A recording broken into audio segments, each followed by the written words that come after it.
فقال الله سبحانه وتعالى قل أعوذ برب الفلق من شر ما خلق ومن شر غاسق إذا وقب ومن شر النفاسات في العقد ومن شر حاسد إذا حسد. Ay binanggit ni Allah subhanahu wa ta'ala ang tatlong katangian ng kanyang mga alipin, na kung saan dito umiikot ang ilang mga uring kasalanan dito sa dunya, higit kasalanan sa Allah subhanahu wa ta'ala.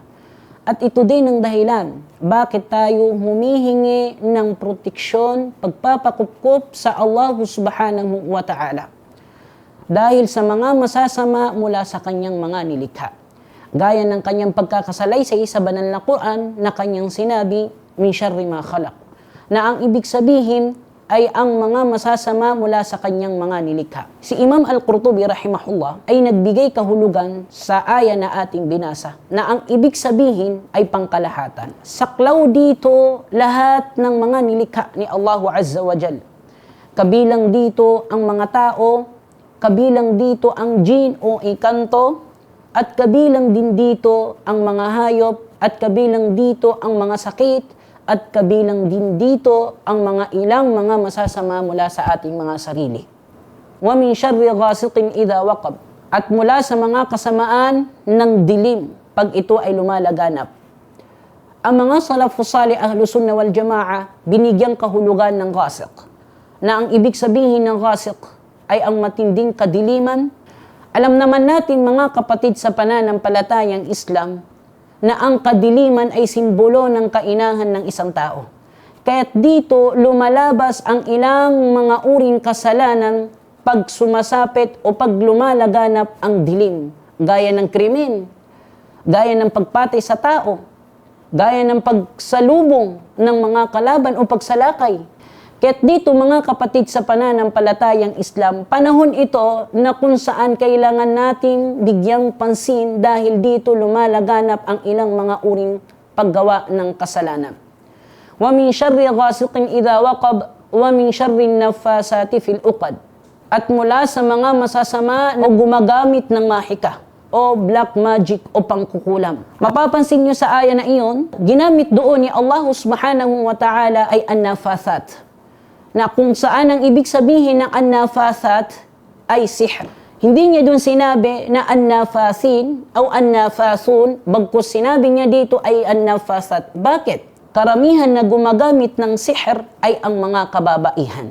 Kaya't mga kapatid sa pananampalatayang Islam, at sa sino mang gumawa ng sihr ay napakalaking kasalanan sa Allah subhanahu wa ta'ala. Dahil ito ay naglalabas o nagpapalabas ng ridda ng Islam. Wa min syarri hasidin idha hasad, mula sa mga kasamaan ng pagkainggit, pag tumitindi ang inggit ng isang tao. Ang ibig sabihin ng hasad ay ang paghahangad ng biyaya na mawala sa iba. Alam naman natin mga kapatid na ang hasad ay napakadelikado dahil ito ay isang sakit ng isang tao.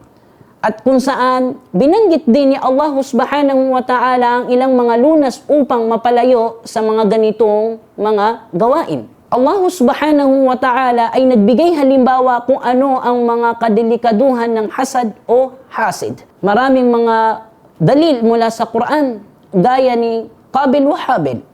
Pinatay ni Qabil ang kanyang kapatid na si Habil dahil sa pagkainggit. Di ba't ito ay hasad o hasid? Gaya ni Yusuf alayhi salatu wassalam, na kung saan nung napapansin ng kanyang mga kapatid na mas higit na minamahal siya ng kanyang ama, ay no ang ginawa nila kay Yusuf, kinuha nila at itinapon ito sa bangin. Di ba't ito ay hasad? Kaya't ang hasad na siya ang kauna-unahan na nagawang kasalanan dito sa dunya. Dito lahat kumukoneksyon ang lahat ng mga nangyayaring krimen, pagpatay. Kaya't mga kapatid sa pananampalatayang Islam, ang lahat ng mga nabanggit nating mga katangian ay lahat ito umiiral liban na lamang sa kapahintulutan ng Allah subhanahu wa ta'ala. Kaya't mga kapatid, ligid din ito sa ating kaalaman, ligid din ito sa ating mga paningin dahil ang pagtindi ng dilim ay hindi natin nalalaman, hindi natin batid kung ano ang mga nagaganap.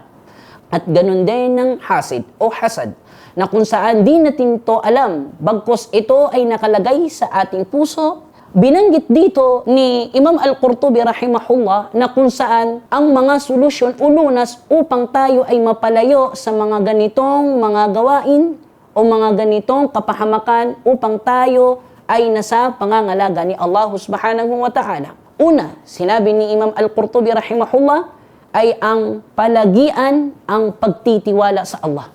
Yan ang dapat. Kahit saan ka man pumunta ay kailangan nagtitiwala sa Allah subhanahu wa ta'ala. At ang pangalawa ay ang palagiang pagdidikr, pagbabasa ng Suratul Ikhlas, Suratul Falaq, Suratul Nas, at ang Ayatul Kursi. At sa sino mang magbasa nito ay fa insya Allah ay nasa pangangalaga ni Allah subhanahu wa ta'ala. At binanggit din ni Propeta Muhammad sallallahu alaihi wasallam, thalathatun la yustajab du'aahum. Tatlong bagay na kung saan hindi tinatanggap ni Allah subhanahu wa ta'ala ang mga panalangin. Una ay akilul haram. Ang pagkain ng haram ay hindi tinatanggap ni Allah ang mga panalangin. Kung sino man ang gumagawa at kumakain ng haram ay ang kanyang panalangin ay hindi tinatanggap.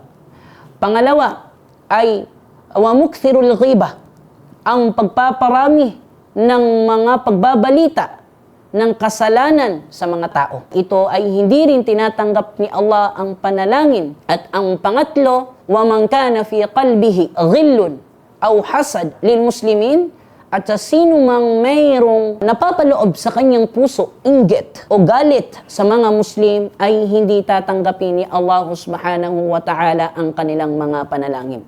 Kaya't mga kapatid sa pananampalatayang Islam, himukin natin yung ating mga sarili na humingi ng proteksyon sa Allah subhanahu wa ta'ala, kanlungan upang laban sa mga masasama mula sa mga nilikha ni Allah subhanahu wa ta'ala. Assalamu alaikum warahmatullahi wabarakatuh.